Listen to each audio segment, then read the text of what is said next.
నమస్తే వ్యూవర్స్, నేనైతే ఇవాళ కొరమీను చేపల పులుసు ఎలా చేసుకోవాలో చూపిస్తాను. అది కూడా నా స్టైల్లో చేస్తున్నాను అనమాట. నచ్చితే మీరు కూడా చేసుకొని చాలా ఈజీగా అయితే చూపిస్తాను. చాలాగా త్వరగా కూడా అయిపోతుంది. సో బిగినర్స్ ఎవరైతే ఉన్నారో వాళ్ళకి నేనైతే ఈ వీడియోని డెడికేట్ చేస్తున్నాను. చాలా ఈజీగా చేసుకోవచ్చు చేపల కూర తినాలనుకున్న వాళ్ళు. ముందుకైతే చేపలని ఇలా తీసుకొని ఒక బాండీలో వేసుకొని అల్లం వెల్లుల్లి పేస్ట్ కూడా వేసుకోవాలన్నమాట. దాని తర్వాత కొంచెం పసుపు కూడా వేసుకొని రుచికి తగ్గ కారం అయితే వేసుకోవాలి. చేపల పులుసు అంటే కారం మంచిగా ఉంటేనే, కొంచెం ఎక్కువ ఉంటేనే ఘాటుగా బాగుంటుంది. దానికి తగినంత ఉప్పు కూడా వేసుకోండి, కొన్ని పచ్చిమిర్చి కూడా వేసుకోండి. దాని తర్వాత కొంచెం కొత్తిమీర కూడా వేసుకోవాలన్నమాట. దాని తర్వాత నూరి పెట్టుకున్న ఫ్రెష్గా ఉన్న అల్లం వెల్లుల్లి పేస్ట్ వేసుకుంటేనే, మనం వాడే కర్రీ బాగుండాలంటే ప్రతి ఒక్కటి ఫ్రెష్గా ఉంటేనే బాగుంటుంది. సో అప్పుడే టేస్ట్ కూడా అదిరిపోతుంది అనమాట. సో నా ఛానల్ని మొదటగా చూస్తున్న వారు ఎవరైనా ఉంటే సబ్స్క్రైబ్ అయితే చేసుకోండి. తర్వాత కొంచెం నూనె అయితే దానికి యాడ్ చేసుకొని దాన్ని మంచిగా మ్యారినేట్ చేసుకోవాలి.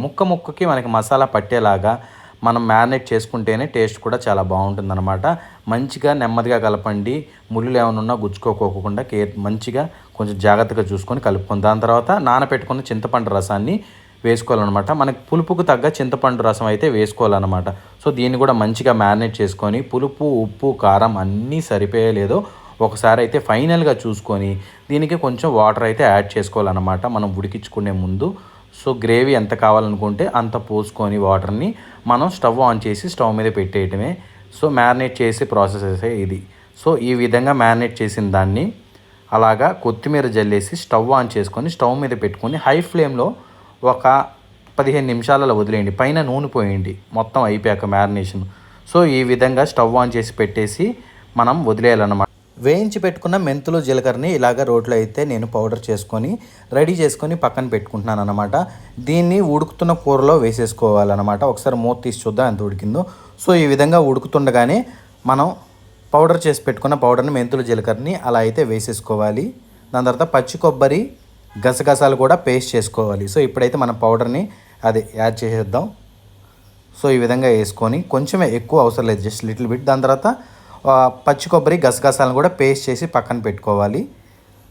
సో దాన్ని కూడా ఇప్పుడు మనం యాడ్ చేసేసుకొని గరిటె పెట్టుకోకుండా దీన్ని బాండీని పట్టుకొని తిప్పుతూ కలుపుకోవాలన్నమాట. సో ఇది జాగ్రత్తగా తిప్పాలి, ఎందుకంటే వేడిగా ఉంటుంది, కొంచెం బరువుగా ఉంటుంది కాబట్టి హ్యాండిల్ చేయటం రానోళ్ళు కొంచెం కేర్ఫుల్గా చేయండి. దాని తర్వాత గరం మసాలా కూడా వేసేసాను. సో ఇదంతా మిక్స్ చేసుకోవాలి. ఫైనల్గా ఒకసారి మంచిగా మిక్స్ చేసేసుకొని మీడియం ఫ్లేమ్లో పెట్టుకొని ఒక 10 నిమిషాలు బాగా ఉడికించుకోండి. ఆ చేపలకి అంత మసాలా పట్టేలాగా. తర్వాత ఈ పచ్చి కొబ్బరి పచ్చితనం పోయేంత వరకు ఉడికించుకోవాలి. ఫైనల్గా కొత్తిమీర జల్లి దించేసి ఒక 5 నిమిషాలు అయినాక వేడి అన్నంలో వేసుకొని ఈ క్లైమేట్కి ఆ చేపల కూర తింటూ ఉంటే చాలా బాగుంటుందన్నమాట.